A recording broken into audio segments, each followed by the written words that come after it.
నమస్తే prime news కు స్వాగతం. నేను శ్రీలక్ష్మి. ముందుగా హెడ్లైన్స్ చూద్దాం. ఉచిత ఇసుక విధానం నిర్మాణ రంగానికి చేయూత.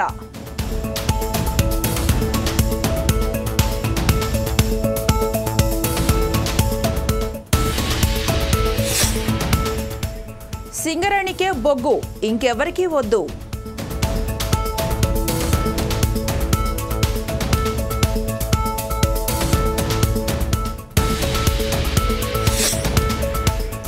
మైనర్ బాలిక ఘటనపై సీరియస్, నిర్లక్ష్యం తగదు.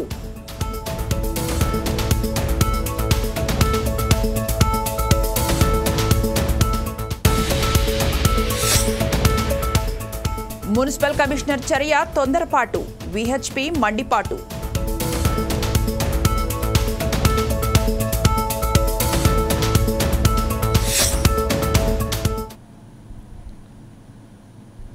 ఆంధ్రప్రదేశ్లో ఈ నెల 8 నుంచి ఉచిత ఇసుక విధానం అమల్లోకి తీసుకొస్తున్నామని చెప్పారు మైన్స్ అండ్ ఎక్సైజ్ శాఖ మంత్రి కొల్లు రవీంద్ర. ప్రజల అవసరాలకు అనుగుణంగా ఇసుకను అందుబాటులోకి తీసుకువస్తామని 120 స్టాక్ పాయింట్ల నుంచి ఇసుకను ప్రజలకు అందిస్తామని చెప్పారు. పొల్యూషన్ కంట్రోల్ బోర్డు డాక్యుమెంట్స్ దగ్ధం కేసు విచారణ వేగవంతంగా జరుగుతోందన్నారు. ఈ కేసులో ఇప్పటికే 3 అదుపులోకి తీసుకుని విచారిస్తున్నామన్నారు. వాళ్ళు ఎక్కడ కావాలంటే అక్కడికి వెళ్ళి వాళ్ళు ఏ వెహికల్లో తెచ్చుకుంటే ఆ వెహికల్లో అక్కడ నమోదు చేసుకుని అక్కడ సన్రైజ్ కట్టుకుని లోడింగ్ ఛార్జ్ కట్టుకుని డైరెక్ట్గా వాళ్ళు శాండ్ తెచ్చుకుని పని చేసుకోవచ్చు. గత ప్రభుత్వంలో అయితే ఆన్లైన్లో కట్టాలి, వాడు ఎప్పుడు పిలుస్తాడో తెలీదు. సైట్ ఏమో ఉడికి అలా చిటుకుమని ఆన్ అయినది చిటుకుమని ఎగిరిపోయేది. ఈ బ్లాక్ మార్కెట్లో ఎత్తుక్కోవాల్సినటువంటి పరిస్థితి వచ్చేది. 475 రూపాయలు టన్ ఇసుక 475 రూపాయలు కొనుక్కోవాల్సి వచ్చిన పరిస్థితి వచ్చింది. మళ్ళీ ట్రాన్స్పోర్టేషన్ అన్నీ ఎక్స్ట్రా. కానీ ఇవాళ ఒక్క పైసా కూడా ప్రభుత్వం వసూలు చేయకుండా ఫ్రీగా శాండ్ ఇస్తూ ఉంది. కన్స్ట్రక్షన్ ఇవాళ చాలా వేగవంతంగా పరిగెత్తడానికి చాలా అవకాశాలు ఉన్నాయి. ఇది చాలా శుభపరిణామం అని కూడా తెలియజేసుకుంటూ గైడ్లైన్స్ అన్నీ కూడా రేపు ఎల్లుండిలో మొత్తం కూడా నిన్ననే వీడియో కాన్ఫరెన్స్లో అధికారులందరూ కూడా ఇన్స్ట్రక్షన్స్ ఇవ్వడం జరిగింది. రీచ్లు ఐడెంటిఫై చేశారు. దాదాపు 43 లక్షల టన్నుల శాండ్ ఇవాళ అవైలబుల్గా ఉంది. ఇది కాకుండా నదుల్లో ఉన్నటువంటి ఏదైతే షిల్ట్ ఉందో ఆ షిల్ట్ కూడా తీసేదానికి అవకాశం ఉంది. మొత్తం 1 కోటి టన్నుల శాండ్ని రాబోయే 3 నెలల్లో ప్రజలకు అందుబాటులో ఉంచాలనేది రాష్ట్ర ప్రభుత్వ లక్ష్యం. దానికి తగిన విధంగా ఖమ్మం జిల్లా ముదిగొండ మండలంలో రాష్ట్ర ఉప ముఖ్యమంత్రి మల్లు భట్టి విక్రమార్క పలు అభివృద్ధి కార్యక్రమాలకు శంకుస్థాపన చేశారు. మండలంలోని వల్లాపురం నుండి గంధసిరి వరకు బీటీ రోడ్డుకు 4.4 కోట్ల వ్యయంతో శంకుస్థాపన చేశారు. శంకుస్థాపన చేసిన అభివృద్ధి పనులను త్వరగా పూర్తి చేయాలని అధికారులకు ఆదేశాలు జారీ చేశారు. అనంతరమైన వన మహోత్సవం సందర్భంగా మొక్కలు నాటారు.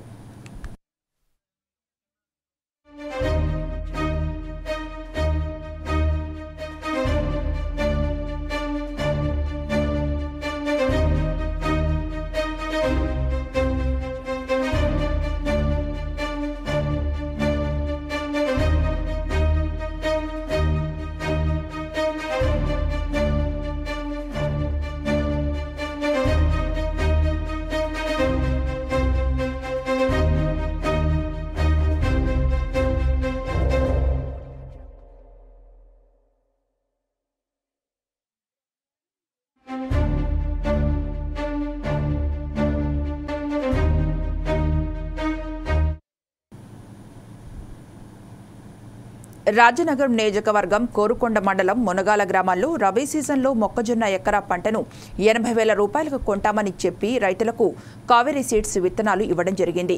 పంట పండించిన అనంతరం దిగుబడి తక్కువ వచ్చిందని ఎకరానికి 55,000 రూపాయలు మాత్రమే ఇచ్చి చేతులు దులుపుకుందని మొక్కజొన్న రైతులు వాపోయారు. ఆర్గనైజర్ మాటలు నమ్మి సుమారు 241.32 ఎకరాలలో 52 మంది రైతులు కావేరీ సీడ్స్ మొక్కజొన్న విత్తనాలను వేసి నిండా మునిగిపోయామని తమకు న్యాయం జరిగేలా చూడాలని కావేరీ సీడ్స్ ఆర్గనైజర్ అడపా కనకరాజు షాప్ ముందు దీక్ష చేపట్టారు. విషయం తెలుసుకున్న రాజానగరం ఎమ్మెల్యే బత్తుల బలరామకృష్ణ రైతుల సంబంధిత అధికారులను పిలిపించి వారితో మాట్లాడి త్వరితగతిన న్యాయం జరిగేలా చూడాలని ఆదేశించారు. రైతులకు వారం రోజుల్లో న్యాయం చేస్తామని హామీ ఇవ్వడంతో దీక్ష విరమించారు. అలాంటి టైలర్షిప్ ఎలా సార్? మంచి టైలర్షిప్ పెట్టుకోండి. మీరు ఏదైనా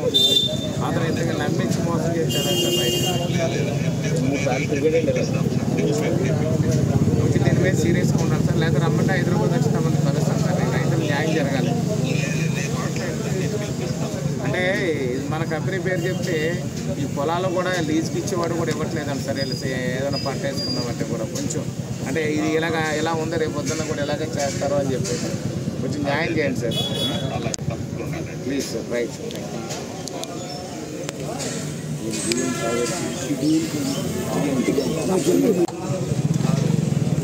మన రాజానగరం నియోజకవర్గం ఊరుకొండ మండలం మునగాల గ్రామానికి చెందినటువంటి రైతులు కావేరీ సీడ్స్ నమ్ముకొని 241 ఎకరంలో పంటేశారు.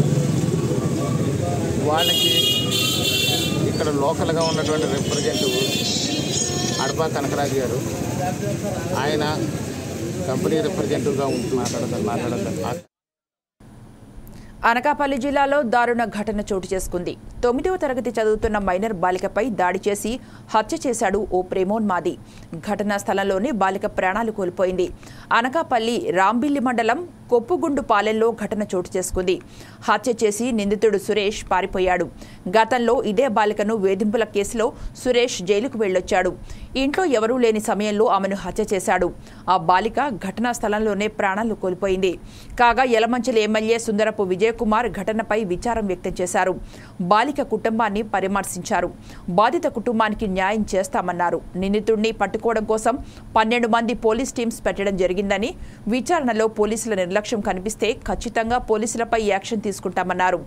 యువత గంజాయి బానిసలుగా మారి ఇలాంటి దాడులకు దిగుతున్నారని, ఎక్కడికక్కడ చెక్ పోస్టులు పెట్టి గంజాయిని నియంత్రిస్తామని చెప్పారు. నిందితుడికి సంబంధించి 18 పేజీలతో కూడిన లేఖను పోలీసులు స్వాధీనం చేసుకున్నారు. ఘటనపై స్పందించిన హోంమంత్రి అనిత దిగ్భ్రాంతి వ్యక్తం చేశారు. ఎట్టి పరిస్థితుల్లోని నిందితుడు ఎవరైతే ఉన్నాడో అతి తొందరగా వీలైతే ఈ రోజు రేపట్లోనే నిందితుడిని పట్టుకొని అరెస్ట్ చేసే పరిస్థితి బెయిల్ మీద నుండి బయటకు వచ్చిన తర్వాత కూడా పోలీసులకి కొన్నిసార్లు వెనక పడుతున్నారు అని చెప్పేసి ఫిర్యాదు చేయడం జరిగింది. అయినా సరే పట్టించుకోలేదు. లేదమ్మా, కంపల్సరీగా నిజంగా అదే కనుక జరిగితే, నిజంగా అమ్మాయి దగ్గర నుంచి కంప్లైంట్ వెళ్ళి ఆ పోలీసులు కనుక పట్టించుకోలేదన్న సంగతి తెలిస్తే డెఫినెట్ గా ఏ పోలీస్ అయితే ఆ పోలీసు మీద చర్యలు తీసుకుంటాం. అందులో ఎక్కడెక్కడ కూడా బ్యాక్ స్టెప్ వేసే పరిస్థితి లేదు. చేస్తున్నారు, ఎక్కడ జరగకుండా ఉండే బాధ్యత కూడా తీసుకుంటున్నాం. వీటన్నిటికీ కూడా మూల కారణం గాంజాయి మత్తులో చాలా మంది చేస్తున్నారు, డ్రగ్స్ మత్తులో చేస్తున్నారు. కాబట్టి వాటిని పూర్తిగా ప్రక్షాళన చేయడానికి ఒక కేబినెట్ సబ్ కమిటీని కూడా ఏర్పాటు చేసుకుని మొన్ననే మేము టాస్క్ ఫోర్స్ కూడా ఏర్పాటు చేయడానికి కూడా సిద్ధంగా ఉన్నాం. రాష్ట్రంలో ప్రజాపాలన కాదు, వ్యతిరేక పాలన కొనసాగుతోందని తుంగతుర్తి మాజీ ఎమ్మెల్యే గాదర్ కిషోర్ అన్నారు. నిర్బంధాలు, అరెస్టులతో అరాచక పాలన చేస్తున్నారని సీఎం రేవంత్ రెడ్డిని ఉద్దేశిస్తూ కిషోర్ విమర్శించారు. అరాచక పరిపాలన జరుగుతున్నటువంటి సందర్భం బీఆర్ఎస్ పార్టీగా తుంగతుర్తి నియోజకవర్గ ఇన్ఛార్జిగా ముందుగా దీన్ని తీవ్రంగా ఖండిస్తా ఉన్నా. ఎందుకంటే ఏదైతే అబద్ధపు హామీలతోని ప్రజలను మభ్యపెట్టి మోసం చేసి అధికారంలోకి వచ్చినటువంటి కాంగ్రెస్ పార్టీ వాటి అమలు కోసం చేయాల్సినటువంటి కనీస ప్రయత్నం చేయకపోగా పాత పంచాయతీలనే పదే పదే తెరమీడికి తీసుకొచ్చి వాటినే ప్రస్తావించి ఇంకా పాత ప్రభుత్వం మీద, కేసీఆర్ గారి మీదనే అబద్ధ ప్రచారాలు తీసుకుంటూ పబ్బం గడపాలనేటువంటి ప్రయత్నం చేస్తుంది. ఇది నిజంగా కూడా శోచనీయమైనటువంటి చర్య. ఎందుకంటే ఇప్పుడు మనం చూస్తున్నాం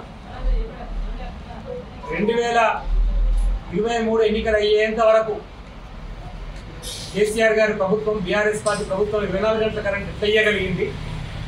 ఇప్పుడున్నటువంటి కాంగ్రెస్ పార్టీ ఈ అబద్ధాల రేవంత్ రెడ్డి ప్రభుత్వం ఎందుకు ఇవ్వలేకపోతుంది అనేది మాత్రమే చిన్న అంశం గుర్తుపెట్టుకోవాలి.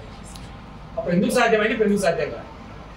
కరెంటుకు సంబంధించి తయారీ కేంద్రాల నుంచి గతం కంటే ఇంకా 1600 మెగావాట్ల విద్యుత్ ఇంకా యాడ్ అయింది, కొత్త ఓపెన్ అయింది. యాదాద్రిలో కూడా ఒక 800 వరకు స్టార్ట్ అయ్యడానికి రెడీగా ఉన్నది, ప్రారంభించి.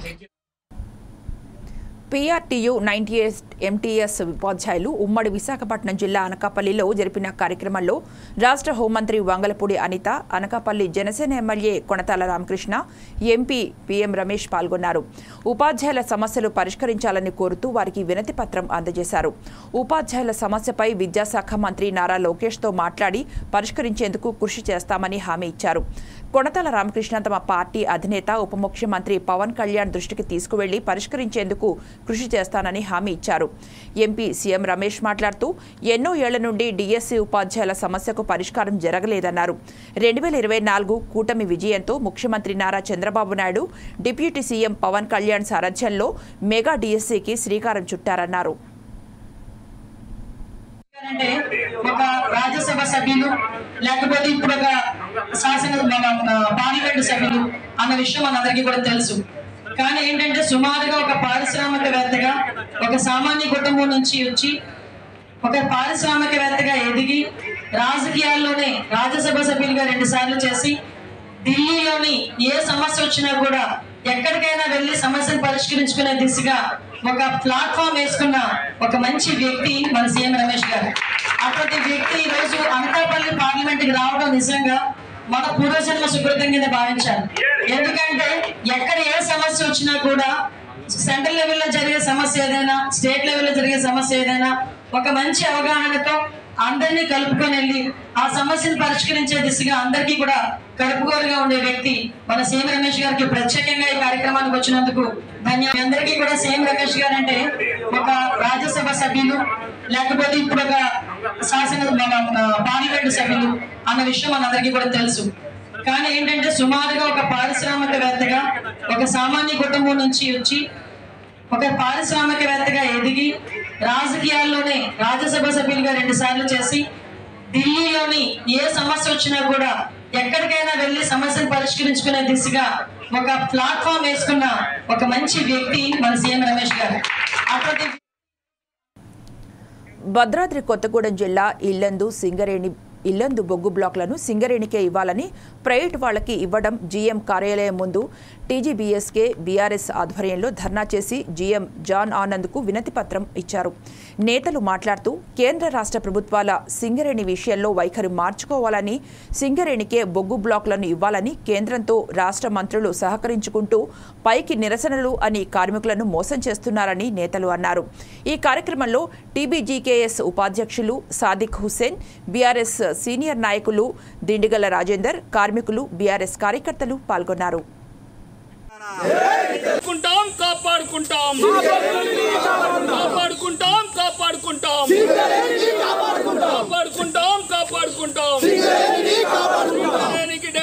బొగ్గు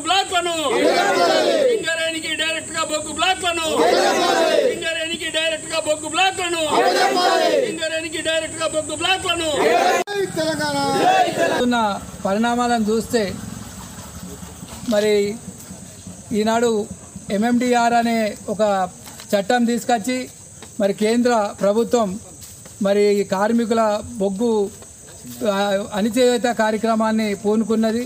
అలాగే 2015 సంవత్సరంలో మరి ఎంఎండిఆర్ చట్టాన్ని తీసుకొచ్చి మరి ఈరోజు ఈ బొగ్గు బాయిలను ప్రైవేట్ పరం చేద్దామని ఒక తతంగం మొదలుపెట్టింది. మరి దాన్ని తిప్పికొట్టే ప్రయత్నంగా మా టీబీజీకేఎస్ బీఆర్ఎస్ పార్టీ తరఫున మరి నిరసన కార్యక్రమాలు గత 3-4 నిరసన కార్యక్రమాలు చేపట్టడం జరిగింది. అలాగే మరి ఈనాడు రాష్ట్ర ప్రభుత్వం కూడా మరి వేలం పాట వేయనని చెప్పి మరి కిషన్ రెడ్డి గారితో అలాయి బలాయి తీసుకోవడం నిజంగా ఇది చాలా శోచనీయం. మరి ఈనాడు ఇక్కడ బొగ్గుబాయిల ప్రాంతంలో మరి కాంగ్రెస్ ఎమ్మెల్యేలు ఉన్నారు. ఈ ఇల్లందు కొత్త భద్రాద్రి జిల్లాలో 3 మంత్రులు ఉన్నారు. మరి వాళ్ళతోని కూడా ఒక స్టేట్మెంట్ ఇప్పించి మేము వ్యతిరేకమని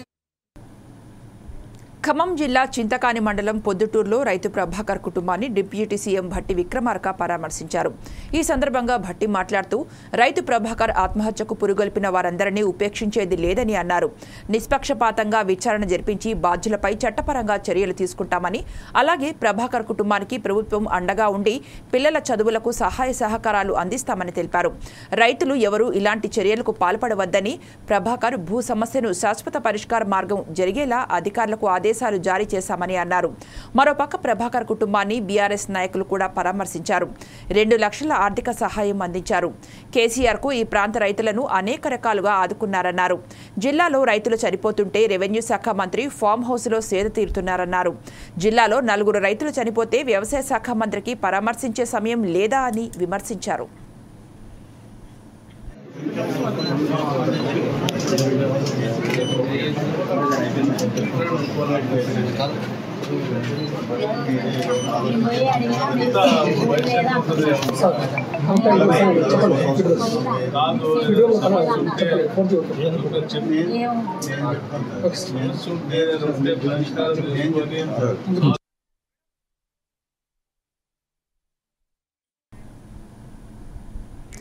రెండు తెలుగు రాష్ట్రాల ముఖ్యమంత్రులు కలవడం హర్షణీయమని సిపిఐ జాతీయ సమితి ప్రధాన కార్యదర్శి నారాయణ అన్నారు. 2 రాష్ట్రాల సమన్యాయ అభివృద్ధికి తోడ్పాటు ఇస్తుందన్నారు. దీనికి సిపిఐ మద్దతు కూడా ఉంటుందన్నారు. అయితే కేంద్రంలో నరేంద్ర మోడీ ప్రజా వ్యతిరేక పాలనను కొనసాగిస్తున్నారని, దీనిపై రాష్ట్రాల ముఖ్యమంత్రులు ప్రశ్నించాల్సిన బాధ్యత ఉందన్నారు. ప్రజా వ్యతిరేక చట్టాలను రద్దు చేసేలా కేంద్రంపై ఒత్తిడి తీసుకురావాలని కోరారు. ప్రస్తుత రాజకీయ పరిస్థితుల దృష్ట్యా ఐఏఎస్, ఐపీఎస్ అధికారులు సైతం రాజకీయ నాయకులకు కొమ్ము కాయడం సరికాదన్నారు. రాష్ట్రాలకు రావాల్సిన ప్రయోజనాలను కేంద్రంతో తీసుకొచ్చే విధంగా రాష్ట్రాల ముఖ్యమంత్రులు పనిచేయాలని కోరారు. కాలంలో ఈ రాష్ట్రానికి పూర్తిగా అన్యాయం జరిగింది, పూర్తి స్థాయిలో. ఎందుకంటే విభజన హామీలు అమలు చేయలే, రాష్ట్రానికి ప్రత్యేక తరగతి హోదా ఇవ్వలే, పైగా అన్ని విషయాల్లో మోసం చేశాడు, దగా చేశాడు. ఈ రాష్ట్రానికి సర్వ అన్యాయం చేసింది ఎవరంటే కేంద్రంలో అధికారంలో ఉన్న నరేంద్ర మోడీ ప్రభుత్వమే. పోయిన 5 ఏళ్ల కాలంలో జగన్మోహన్ రెడ్డి అధికారంలో ఉన్నారు. కారణాలు ఏమైనప్పటికీ ఆయన గట్టిగా డిమాండ్ చేయలేని పరిస్థితి. ఇవాళ కేంద్రంలో అధికారంలో ఉన్న ప్రభుత్వము ఇటు తెలుగుదేశం పార్టీ పైన, అదేవిధంగా జేడీయూ పైన, ఇతర లౌకిక పార్టీల పైన ఆధారపడి కేంద్రంలో ఇవాళ అధికారంలో ఉన్నారు. మరి ముఖ్యమంత్రి గారు మేము కోరేది ఏమంటే, మీరు అమరావతిలో ఔటర్ రింగ్ రోడ్డు కావాలి, లేదంటే బైపాస్ రోడ్డు కావాలి, లేదా ఫ్లైఓవర్ కావాలి, ఇవన్నీ అడిగారు. మంచిదే, దానికి ఎవరికి అభ్యంతరం లేదు. రాష్ట్ర ప్రజలు కూడా అమరావతి రాజధాని అభివృద్ధి కావాలని కోరుకుంటా ఉన్నారు. ఇటు అనంతపురం జిల్లా నుండి అటు శ్రీకాకుళం జిల్లా పలాస వరకు ప్రజలందరూ కూడా అమరావతి రాజధాని అభివృద్ధి అయితే మన రాష్ట్రానికి మంచిగా ఉంటుందని కోరుకుంటా ఉన్నాం. కానీ దానితో పాటు ఇవాళ కీలకమైన ఇష్యూస్ మీరు ముందుకు తేవాలని చెప్పి మేము కోరుతా ఉన్నాం. గతం కన్నా ఓట్లు తగ్గినాయి, సీట్లు తగ్గినాయి, పరువు పోగొట్టుకున్నాడు. ఓడి గెలిచింది మోడీ అయితే ఎన్డీఏ కూటమి ఒక విధంగా నైతికపరమైనటువంటి హక్కు వచ్చింది, నైతిక విజయం. అది అంత జరిగినా కూడా వాళ్ళు ఇంకా అహంభావ బుద్ధులు పోలేదు. గతంలో తూర్పుగోదావరి జిల్లా రాజానగరం నన్నయ్య యూనివర్సిటీలో అవినీతి ఆరోపణలపై ఎమ్మెల్యే బత్తుల బలరామకృష్ణ అధికారులను ఆరా తీశారు. గత పాలకులు వర్సిటీలో అవకతవకలు చేశారంటూ రిజిస్ట్రార్ కార్యాలయంలో డీన్ అకాడమిక్ అఫైర్స్ ఆచార్య పి సురేష్ వర్మకు మెమోరాండం ఇచ్చారు. యూనివర్సిటీలో భారీగా ఉద్యోగ అవకతవకలు జరిగాయని, మాజీ ఎమ్మెల్యే సంబంధికులకు ఉన్నత పదవులు, ఉద్యోగాలు ఇచ్చుకున్నారని, బిల్డింగ్ల విషయంలో కోట్లాది రూపాయల కాంట్రాక్టు తమ బినామీదారులకు ఇచ్చుకొని భారీగా దోచుకున్నారన్నారు. యూనివర్సిటీలో జరిగిన అక్రమాలన్నీ అతి త్వరలో పేర్లతో సహా మీడియా ముందు ఉంచుతానని CM Chandrababu, deputy CM Pawan Kalyan, విద్యాశాఖ మంత్రి లోకేష్కు వివరించి సిబిసిఐడీలకు అప్పగించి పూర్తి స్థాయిలో విచారణ చేయిస్తామన్నారు.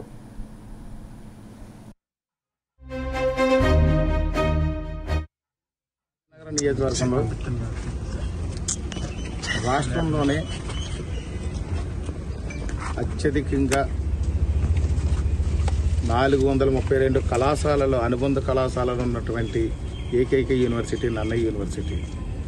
ఈ ప్రాంతం అంతా కూడా విద్యాపరంగా బాగా అభివృద్ధి చెందుద్ది. ఇక్కడ విద్యార్థులందరికీ మంచి విద్యాబోధంతో పాటు వాళ్ళకు ఒక మంచి భవిష్యత్తు అనేది ఏర్పడుతుందని చెప్పేసి ప్రభుత్వం అప్పట్లో బాగా ఆలోచించి ఇక్కడ నన్నయ్య యూనివర్సిటీని తీసుకొచ్చింది. గత 20 సంవత్సరాలుగా వైసీపీ నాయకుడు నాగవరపాడులోని పోరంబోకు స్థలాలు ఆక్రమించుకొని పేదలకు అద్దెకు ఇచ్చి వేల రూపాయలు వసూలు చేయడం దారుణమని గుడివాడ నియోజకవర్గ బీసీ సంఘం నాయకుడు దారం నరసింహారావు మండిపడ్డారు. నాగవరపాడు నుండి లింగవరం వెళ్లే ప్రధాన రహదారిలో ఆక్రమణలకు గురైన స్థలాలను బీసీ సంఘం నాయకులతో కలిసి దారం నరసింహారావు పరిశీలించారు. ఇలాంటి చర్యలు ఉపేక్షించేది లేదని, తెలుగుదేశం పార్టీ హయాంలో ప్రతి పేదవాడికి న్యాయం జరిగేలా చేస్తామని దారం నరసింహారావు అన్నారు.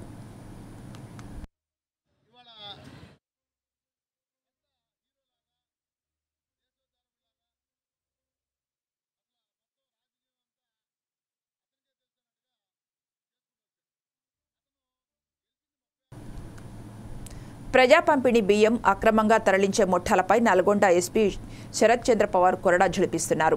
జిల్లాలో ఎక్కడ అక్రమ రేషన్ దందా కొనసాగినా కటకటాలు తప్పవంటూ హెచ్చరిస్తున్నారు. ఈ నేపథ్యంలో పోలీసులు ముమ్మర తనిఖీలు చేపడుతున్నారు.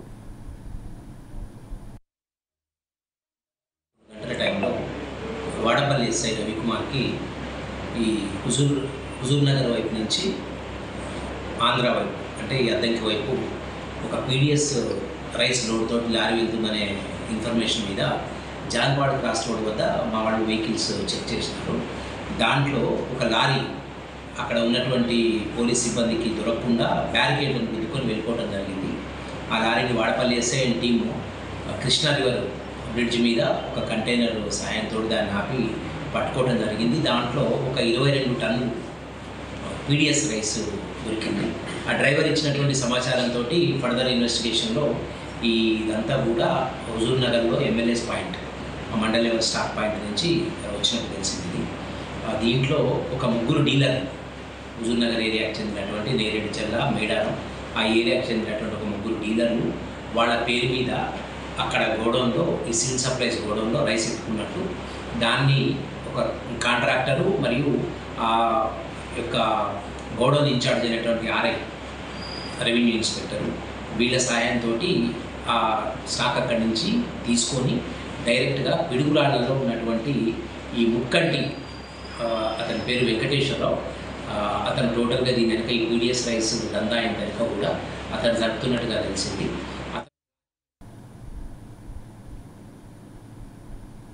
అశ్వారావుపేట ఎస్ఐ మృతికి నిరసనగా వరంగల్ జిల్లా నల్లబెల్లి మండలం జాతీయ రహదారిపై గ్రామస్తులు మరియు ఎస్ఐ బంధువులు ధర్నా రాస్తారోకో నిర్వహించారు. ధర్నాలో నర్సంపేట మాజీ ఎమ్మెల్యే పెద్ది సుదర్శన్ రెడ్డి మరియు టీఆర్ఎస్ కార్యకర్తలు పాల్గొన్నారు.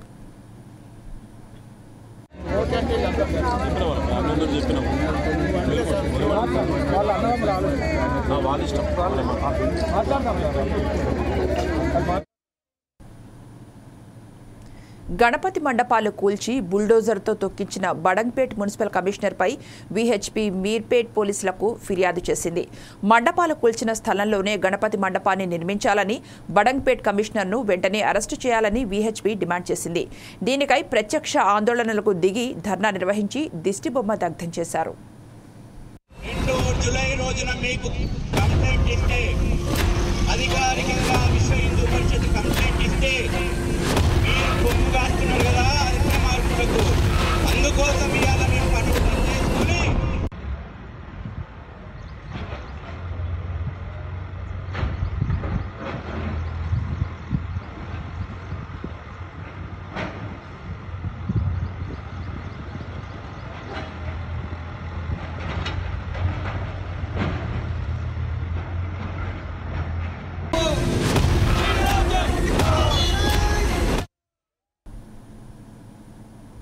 ప్రముఖ పుణ్యక్షేత్రం మోపిదేవి శ్రీ వల్లి దేవసేన సమేత శ్రీ సుబ్రహ్మణ్యేశ్వర స్వామివారిని ఆంధ్రప్రదేశ్ హైకోర్టు న్యాయమూర్తి శ్రీమతి ప్రతాప వెంకట జ్యోతిర్మయి కుటుంబ సమేతంగా దర్శించుకున్నారు. ఆలయ ఆవరణలో గల నాగపుట్టలో పాలు పోసి మొక్కులు చెల్లించుకున్నారు. ఆలయ అర్చకులు వారికి ప్రత్యేక పూజలు నిర్వహించారు.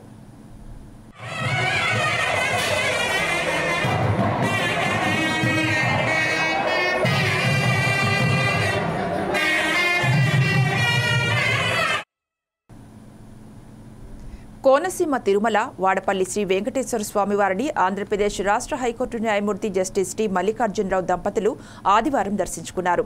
వారికి ఆలయ అర్చకులు పూర్ణ కుంభంతో స్వాగతం పలికారు.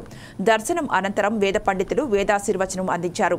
అనంతరం స్వామివారి చిత్రపటం ప్రసాదాలను అందజేశారు.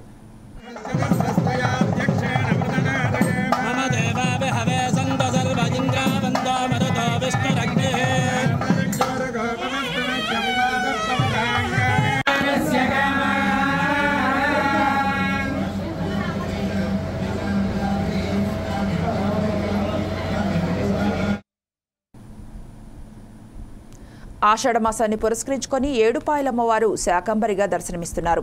తెలంగాణలో ప్రసిద్ధిగాంచిన ఏడుపాయల దేవస్థానం ఆషాఢమాసం మొదటి ఆదివారాన్ని పురస్కరించుకొని శాకంబరిగా అలంకరించి భక్తులకు దర్శనమిస్తున్నారు. అమ్మవారిని ఆరాధించడం వల్ల లోకమంతా సస్యశ్యామలంగా అందరూ క్షేమంగా ఉండి పాడి పంటలు వృద్ధి చెందుతాయని అర్చకుడు తెలిపారు.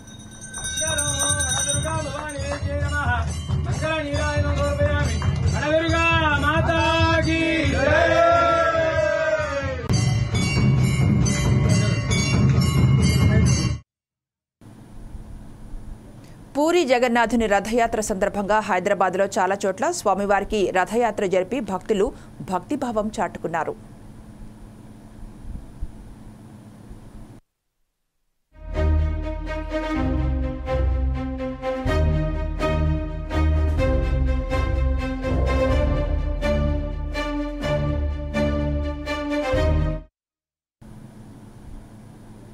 మహబూబ్నగర్ జిల్లా మరిపెడ మండల కేంద్రంలో తన అద్భుతమైన పెయింటింగ్ కళా నైపుణ్యాన్ని లావణ్య ప్రదర్శించింది. బండరాళ్లని తన క్యాన్వాస్గా ఎంచుకుని సజీవ దృశ్యాలను ఆవిష్కరించింది. సుమారు 40 బండరాళ్లపై అడవి జంతువుల బొమ్మలను జీవం ఉట్టిపడేలా చిత్రీకరించింది. పెద్ద పెద్ద బండరాళ్లతో ఉన్న ప్రదేశాన్ని పిక్నిక్ స్పాట్గా మార్చి అందరి మన్ననలు పొందుతోంది.